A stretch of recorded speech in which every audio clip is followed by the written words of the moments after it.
She found me on Craigslist.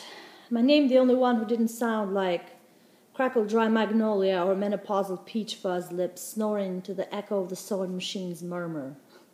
She found me when I was a 2 years foreigner. A social security card screaming in carbon letters, "Do not hire under the penalty of law." So to put myself through school, I was sewing for rich women in Birmingham, with closets the size of my old country and yet nothing to wear. They liked my silence, the discretion of my hands, the 1,000-yard stare I wore for a face. They paid me leftovers, gas money, and last season's shoes. They told me for their kind, unlike my kind, starvation was a necessary choice.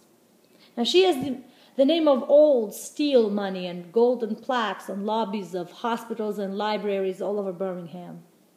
She wants me to construct her a white noise replica of her mother's wedding dress. Same color, same petite, constricting size.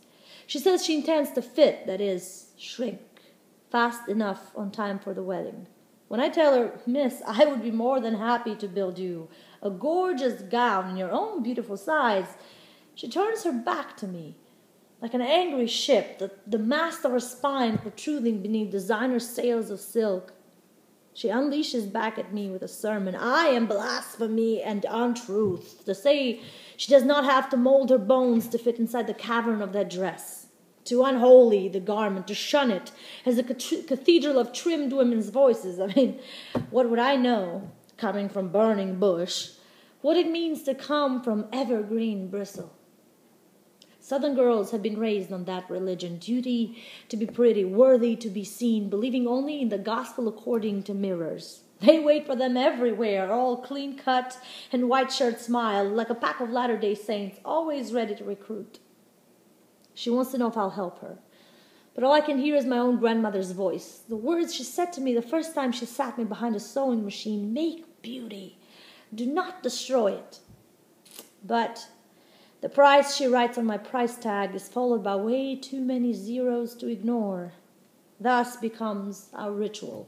She comes to try the dress often, asks me to zip her in. My mouth is a hot tub full of dumb bridesmaids when I say "suck in." And when the zipper's teeth still don't meet, she becomes closed doors and running water. I stand in the middle of the bedroom trapped. I swear, I cannot understand how someone could have everything and yet be so miserable. I want to shout out. I want to threaten to shred the dress with the fangs of my shears. I want to tell her to shut up, like she already hasn't. I want to tell her about my country, about rape camps, mothers and daughters in the same room, same men breaking into them again and again with hammers and wrenches and fingers of thick trees, molding their bones into shame they'll have to wear 7 generations of shattered blood. I want to tell her 2 years means absolutely nothing in the sea of unforget. I am 2 years of unwords, unpoems, undone. My sewing machine cannot stitch like a typewriter. I am a lost narrative thread. Its jaws are tight with tension. They were not built for words. The needle is an unreliable tongue piercing through my solitude. I want to tell her, I don't ever want to finish this cursed dress. I have seen what wearing shrapnel can do to a woman's landscape. But then I think of my own fears of deportation, an entire semester's tuition, my own wedding plans. So I sew for her again. At night, when the radio plays static to kill the unbearable silence of a city once ran by her grandparents, their steel furnaces, their luncheons with the governor.